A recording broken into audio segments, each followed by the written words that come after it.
Bonjour, je voudrais vous présenter brièvement la vie d'Alfred Kuhn au travers de son dernier ouvrage, Mon parcours de vie, publié en 2011 aux éditions Emmaüs.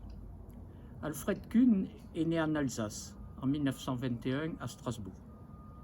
Ce département était redevenu, avec la Lorraine, un département français, et ce depuis 3 ans seulement. Le français peinait à redevenir la langue officielle, tandis que l'alsacien et l'allemand étaient d'un usage courant.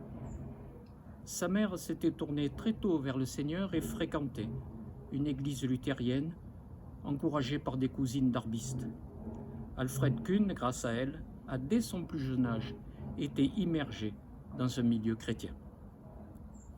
Il rentre à l'école normale protestante de Strasbourg en 1938 pour se préparer à la fonction de maître d'école. Et c'est dans cette école, fondée en 1810, donc bien avant l'école de Jules Ferry, cette école avait déménagé à Périgueux en 1939 pour des raisons de guerre. C'est donc dans cette école qu'Alfred Kuhn, avec d'autres amis, a développé son appétit pour l'étude de la parole, découvrant ou redécouvrant les richesses du contenu biblique. Et c'est lors de son évasion en Suisse pour échapper au service militaire allemand qu'il découvre pour la première fois l'Institut Emmaüs. À la lumière de son livre, on découvre plusieurs dominantes dans son parcours de vie. La première dominante, c'est cette conviction, inculquée par sa mère, que l'on trouve dans le psaume 127, et que tout est entre les mains de Dieu. Je le cite. Il est impératif, avant de se lancer dans un travail, de s'assurer que c'est l'Éternel, que l'Éternel veut que l'on fasse, de lui demander de nous guider dans notre œuvre, et après l'avoir faite, de prier comme Moïse l'a fait dans le psaume 90. La deuxième dominante est cette conscience du temps qui passe, ce trésor du pauvre, et que le travail prime sur le jeu. Je le cite encore. Un camarade de l'école normale avait un jour écrit « Vivre, c'est jouir ». Pour le contrer, j'ai aussitôt écrit « Vivre, c'est servir ». Une troisième dominante, c'est celle de l'autonomie, de faire par soi-même autant que cela puisse se faire le maximum de choses. Mais cette conception l'amène vite à se rendre compte que ce principe doit être vite tempéré, car il revient à s'isoler et à perdre un atout qui est celui du travail en équipe. Une dernière dominante parmi d'autres est celle de pratiquer une lecture approfondie de la Bible, de la lire dans différentes versions, différentes langues. Je le cite.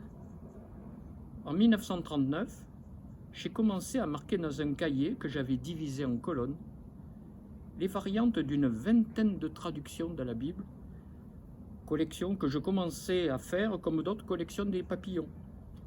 Et un jour, je me suis dit, si on mettait toutes ces variantes ensemble, ça ferait un texte plus riche.